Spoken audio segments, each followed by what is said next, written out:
Hey, Steve Gamlin here. Welcome to a brand new episode of the Vision Board Guy podcast. Here we go. You know, one of the things that people get really overwhelmed by when I'm teaching, when I'm speaking, when I'm coaching people with regard to their goals, hopes, dreams, and desired outcomes is understanding that there are a whole bunch of different areas of your life to set goals in. It's not just the money. It's not just the material things. The way I teach it, it's your physical health, your emotional well-being, your closest relationships, the core values, the inner rules that guide everything you do, your faith and spirituality, if that's an important part of your life, your connection to people in a real way, and that's taken a beating over the past couple of years where we were all so isolated for a while. You should have goals for that, about staying connected with people, I believe anyway, your career, and of course, your money.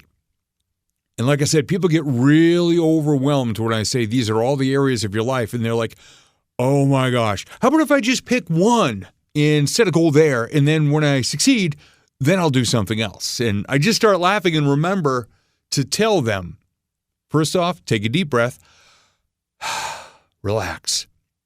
All 8 of those areas of your life are happening 24/7, whether or not you're paying attention to them. So wouldn't it be a good idea to have some say in the direction you want to go in?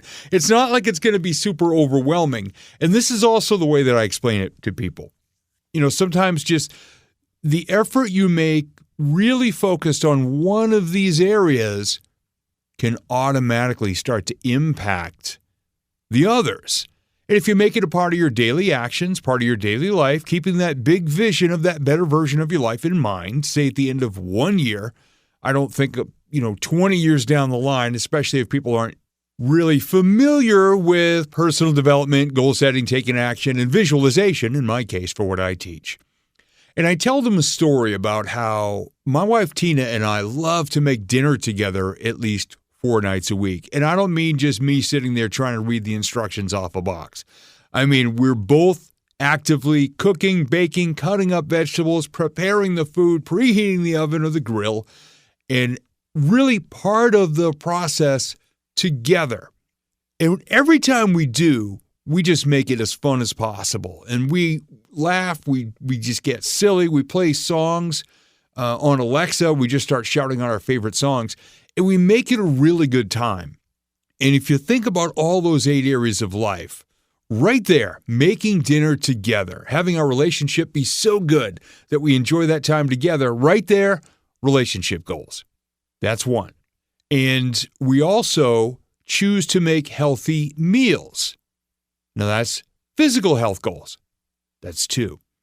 We also have a really good time doing this, laughing and dancing around and just being silly and having fun and just enjoying being together.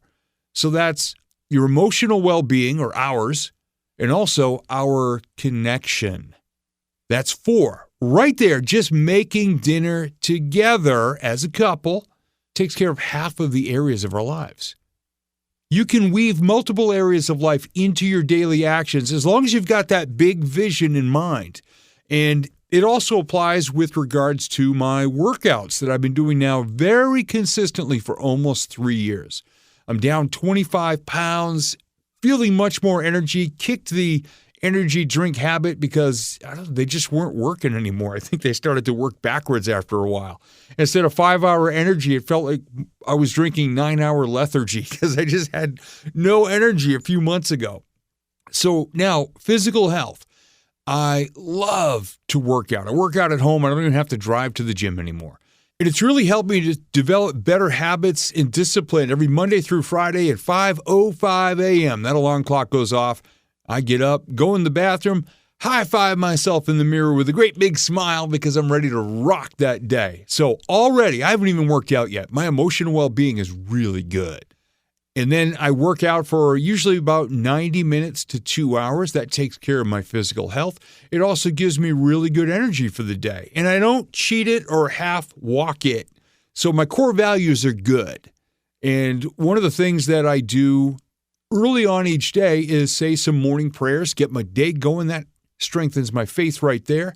And it also impacts the energy and everything I bring to the rest of my day in my connection with people, whether it's through acts of kindness or just reaching out. Some days I come down here to the recording studio and I get on camera or just here on the mic if I'm having a bad hair day, and I leave messages for people just saying, hey, I'm thinking about you today. Do you remember this memory we had together? You remember that crazy thing we did together? Hey, I just was thinking about it myself, and it was on my heart to reach out to you, and I hope you have a great day.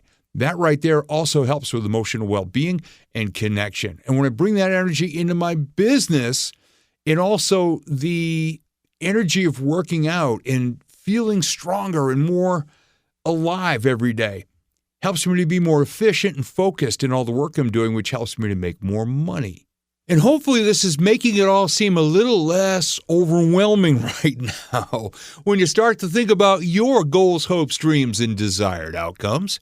And you start to think that all of your actions and your attitudes and your effort every single day and your connections, your emotions are all tied together. So I hope this message is resonating for you to see how connected every part of your life is and how simple decisions and shifts followed by action, followed by keeping an eye on the results you're getting so you can double down and do even more.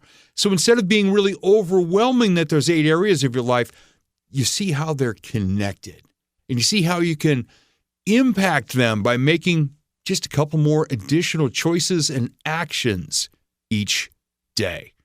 It's really a cool thing, and I love that this is a lesson I get to relive over and over and over, especially making dinner at least 4 nights a week with my beautiful wife, Tina. Getting silly, having fun, playing music, and also eating healthier foods. See, it's all wrapped up into this one beautiful thing that I get to call my life. And you have one too. So I hope this has been helpful to shine that light and show you how much easier it is to create some victories and some consistency and confidence and momentum and better results in yours. Hey, Steve Gamlin here. I'll be back very soon with a brand new episode of the Vision Board Guy podcast. You can also visit our Build a Life You Love with Vision Boards community at visionboard.group.